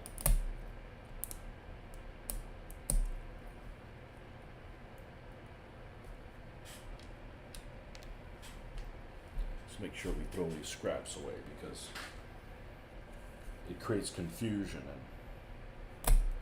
and variables. Well, it's funny. Sometimes I'll do one of these shows and the time just goes by so slow. And I'm like, well, okay, folks, I'm done because nobody showed up. And then there's other days like tonight where I'm like, holy crap, it's 10 o'clock already? Okay, and these are individual rounds. All right, and this is all scrap, okay? And here is the fitty. Just absolutely beautiful. Yeah, because that's the thing. If you've got infantry, you're not going to you still have the 50 caliber machine gun. So you just turn that bitch around and start laying into them. You know? If you need some HE, one of the guys comes out here, gets on the 50. That's one of the things they changed from the Hellcat. On the Hellcat, it actually has the 50 caliber inside of like a little turret, almost like a ring, so you can be inside the basket and fire pretty much 360 degrees, more or less. Some angles are kind of awkward to shoot at. Like it's difficult to shoot at that angle if you're in there, but so they put that little ring in there because here you either had to fire, backwards. It's like, oh, there's guys over there. Hold on, let me turn the turret 180 degrees, like the Japanese did on some of their tanks, and fire this way. Or what you see a lot of pictures of is you'll get one of the guys will actually climb outside of the M10, man it from the back, and start firing downrange that way. So always better to make Swiss cheese and become Swiss cheese. Absolutely. Absolutely. You're only allowed one fatal mistake.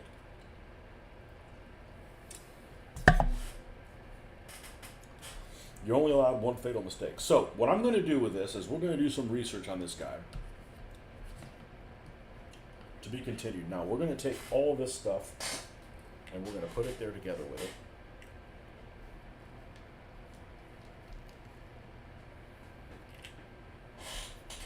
And let's not cut the 50 out right now. Okay, what's left? 1, 2, 3, 4, 5, 6. It was 7, wasn't it? I know it's over, guys. We don't want to do that one until last. 1, 2, 3, 4, 5, 6, 7. Yeah. Okay. So this thing is a work of art. This thing really is a work of art.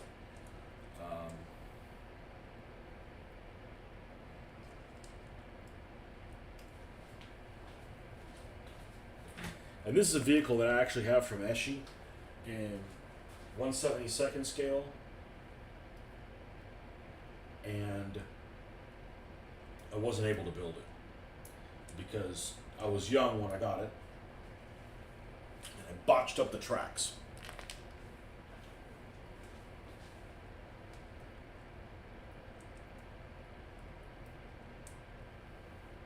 It is a Panzerjäger 1, and we will not be doing it for we won't be doing this one for Africa.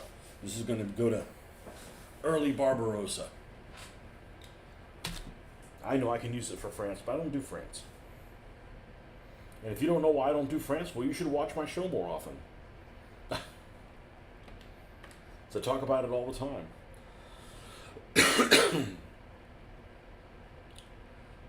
This thing's incredible. This thing is absolutely incredible. And like a lot of the Kulan things, it actually has little holes where the stuff would be bolted in from the inside.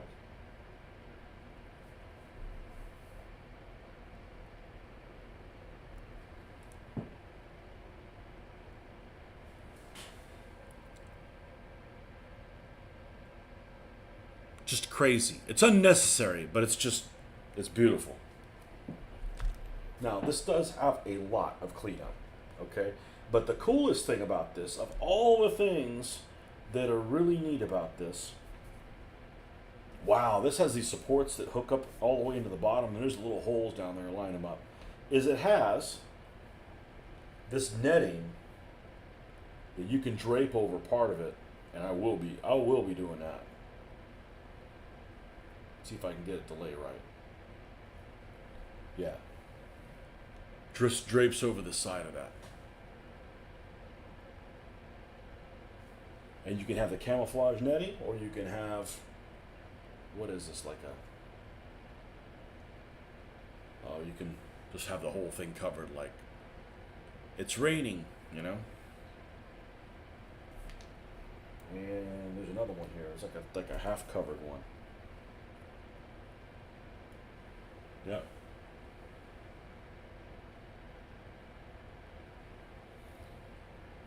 And it's on a Panzer 1 chassis.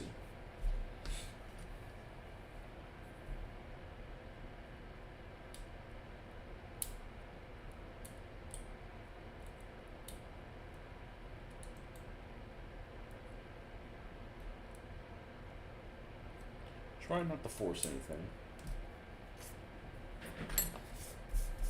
I'm going to put these pieces over here so I don't get confused with, is that really a piece to the hull? Nope. Not this time, pal. Holy smokes. Oh my god. Oh my god. This is unbelievable. This French dude crazy.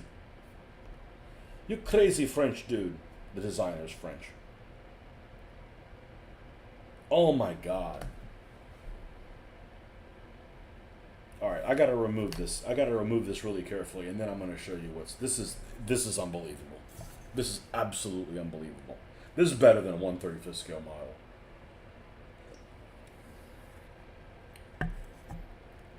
This French dude crazy.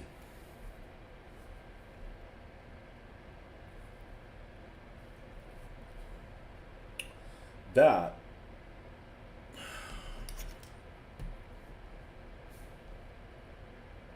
put me in, coach.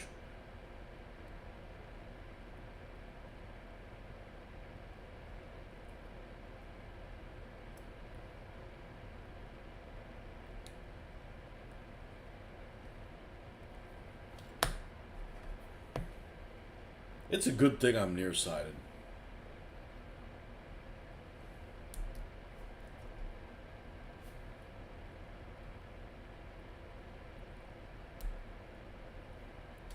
Alright, I got all the flash out.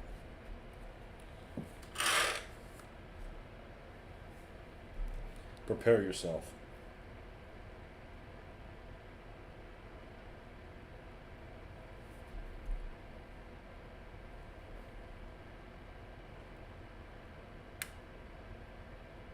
And this doesn't do it justice.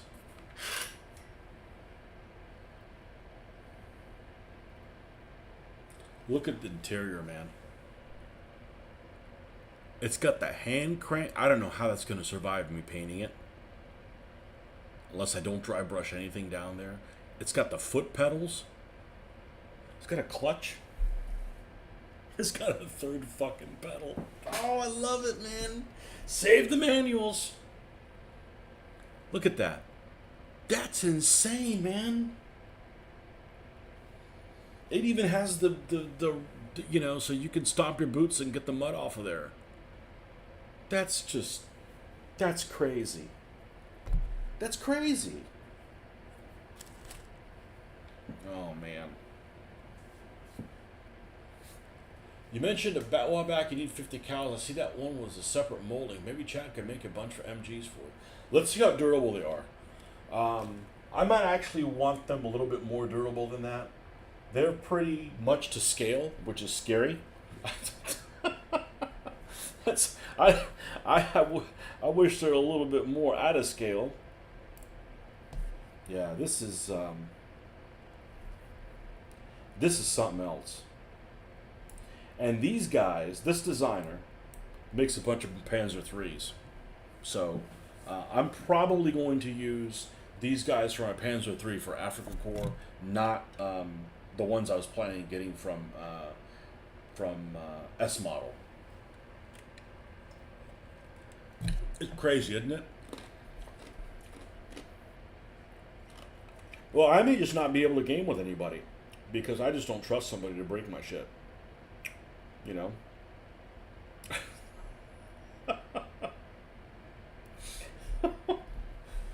Wow. Just absolutely gorgeous.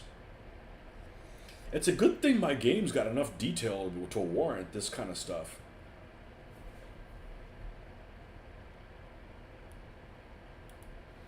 Yeah, we got some good stuff coming up ahead, folks.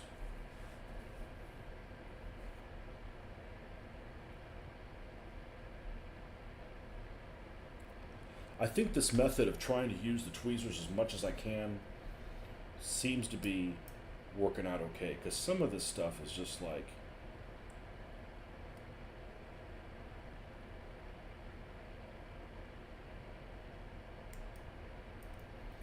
I mean, I was really careful with that Chinese A13, and I still broke a couple things because they were so damn brittle.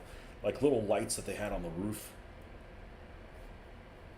Things like that. They were just so damn brittle. This is a lot less brittle. A lot less brittle.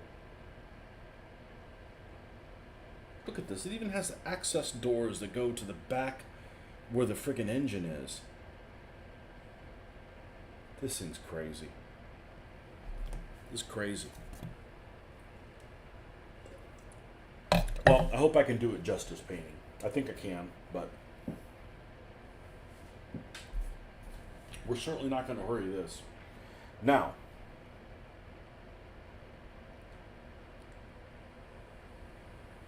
these have these two little holes down here. This fits right in there. Yep. Now, I'm actually not going to glue this in. Okay? I'm going to have to paint it and then glue this in, because otherwise there's no way I'd be able to get in there enough, but I'd have to use enough force that I could break some of these little things. So I'm not going to glue this until the end, after it's all painted. As much as I dislike doing that, it just seems the only way that, you know, that'll work. That does not need to be there. And then we've got some spider webs here.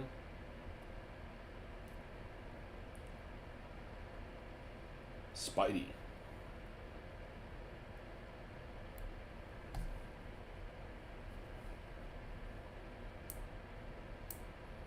Now, the bad thing about Kulan is he doesn't make a ton of different things. It's coming, but it's not here yet. But, you know, these other things, it's like there's nothing wrong with them. You know, and there's other people that make the Panzerjäger 1, but I'm like, let's see what a Kulan looks like. And this is a perfect, This is a perfect vehicle for a skirmish game. What is it armed with? A 47 millimeter Czech and a tank gun. What else does it have? That's it. Okay, so, you know, if this is on the board at a distance that's pretty much anywhere on the board, you know, you got guys that can be harmed by small arms fire. You know, you don't have some AFV that's just impervious to the whims of the infantry.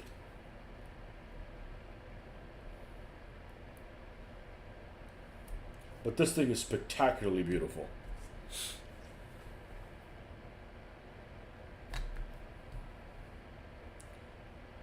It even has that crank, that top crank to, like, you know, I guess it probably spits out another shell.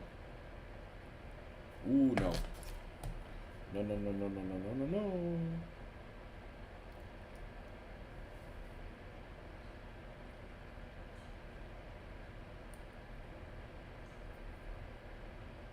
Okay, that is not a spider.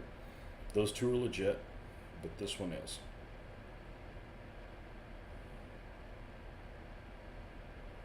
So one of the things that we do when we get to North Africa, and don't get me wrong, I mentioned Africa Corps, but I actually like the British vehicles of Africa better. Because a lot of the Africa Corps vehicles, I don't know what I'm going to do yet. I'm pretty sure I'm going to paint them gray and then dust the crap out of them. There's enough yellowish vehicles for the Germans from the late war. I don't need to do the Africa ones as well. But I was just looking through that Panzer, what's it called? Panzer Gruppe? Panzer Trooper. The Panzer Trooper book. And man, there's a lot of details about North Africa and a lot of photos. And I'm probably going to do a deep dive because I am a treadhead on the German markings for the African Corps.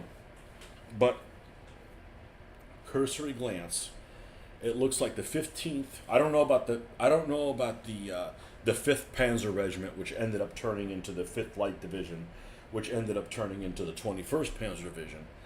I don't know if that one yet, but the 15th seems to have company numbers on their tanks. They seem to have one big number on the side of their tank. So, like 4th Company, if it was, 4th Company is a bad example. 3rd Company, that's, like I have a bunch of Mark IIIs in it, all of them would have 333 on all of them, just one number 3 on it. 4 was a bad example because that 4 is normally the heavy company, and that usually has the Mark IVs in it. I don't know about the 5th Panzer Regiment / 21st Panzer Division tanks, but I'm probably going to go through that pretty extensively, taking notes and probably make some kind of a document, which, once it's done, I can share it with you guys. I'm thinking because I want to do that. That's the kind of stuff that excites me. In a perfect world, if I was retired, I'd probably go through and go, all right, what the numbering system of the different Panzer divisions or whatever, and just see, and just by photo evidence, what I can, discern from one thing or the other. 15th Panzer was the 8th Panzer Regiment, was inside of that one, and the 21st Panzer Division started off as the 5th Light Division, which was its core was the 5th Regiment, 5th Panzer Regiment, which ended up getting bulked up and became the 21st Panzer Division. But we're going to go through there and dissect all that stuff. Now,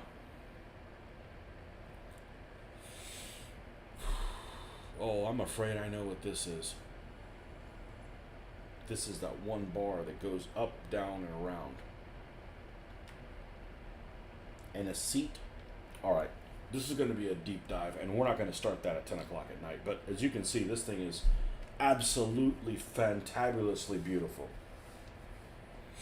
So, actually, all of these are.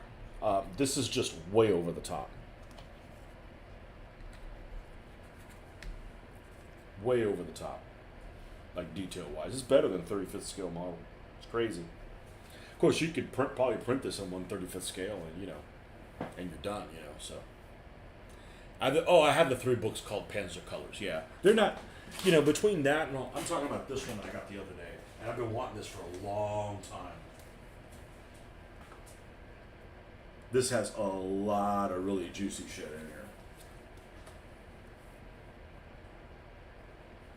in here. Even for stuff for Operation Crusader and stuff like that. All kinds of stuff in here.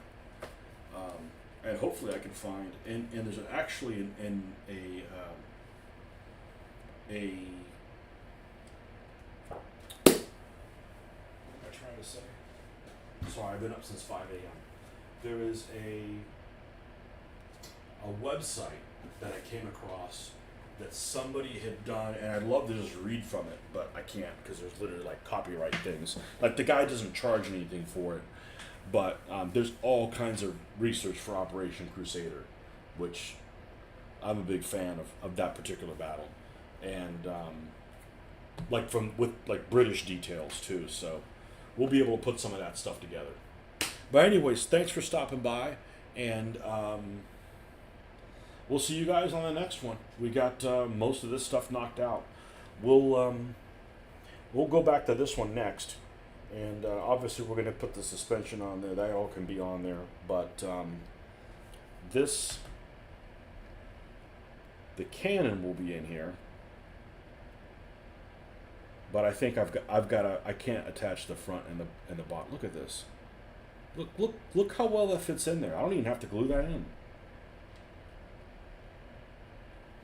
Just freaking amazing. Absolutely amazing. All right, I'm sorry. I've got to take a photograph of this. This is unbelievable. And I'm going to show you what it is. This is better than 1/35th scale model. This is crazy. This is crazy. See if I can do this justice. Because I am a terrible picture taker.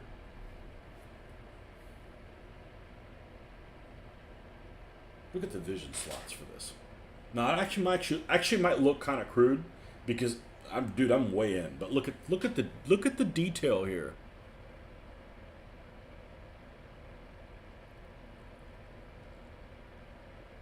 That's just ridiculous. It's ridiculously outstanding. It's ridiculous. So.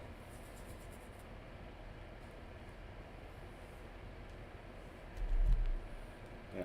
Hopefully this isn't a nightmare to put together. I think it's well within my skill set. I just gotta take it slow. Don't just jump in and start doing stupid shit, Take it slow. We're in no hurry. It'll be done when it's done. And it'll look fabulous. Anyhow. Yeah, it's out of control. It's out of control. It's out of control. Every time I look at it, it looks better. Man, I better stop talking about this thing. I'll have to blow this guy.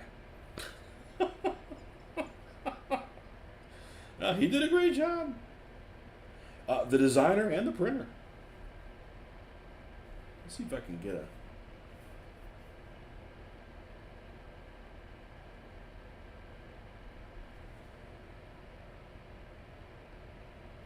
Look at this stuff.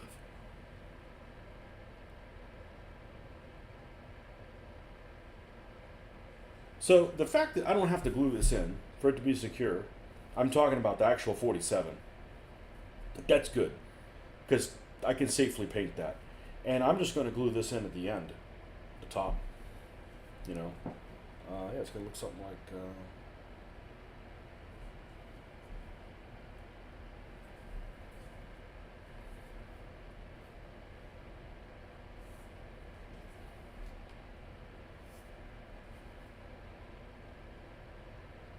Thank goodness I'm nearsighted.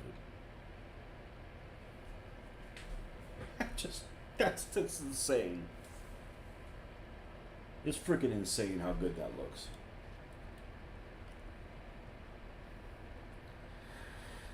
So we're going to assemble these. I think we're going to finish our winter vehicles, which is going really well. Even with a quick shit job, it's it's looking. I am really happy, and I haven't even blacklined this yet. I am.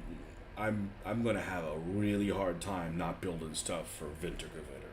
I'm gonna have a really, really hard time not doing that, because I look at this and I'm like, you know, I'm I'm salivating. I'm really, really salivating. And I've got a king tiger that I finished. So for the next model meeting, the theme is animal names or whatever. So big cats or whatever.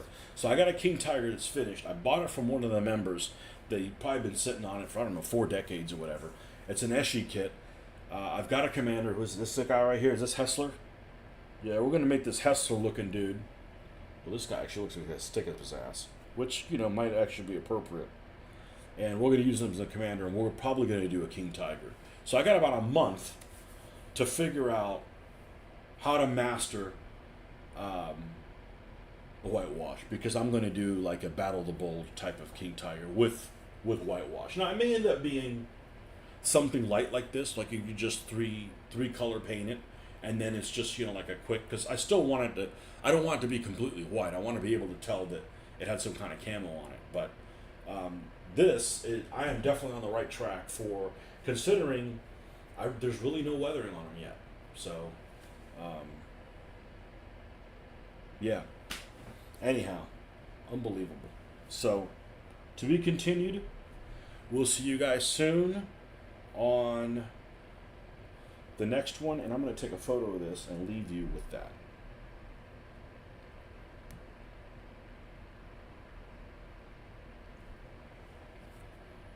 Nobody would believe this is 1/72 scale.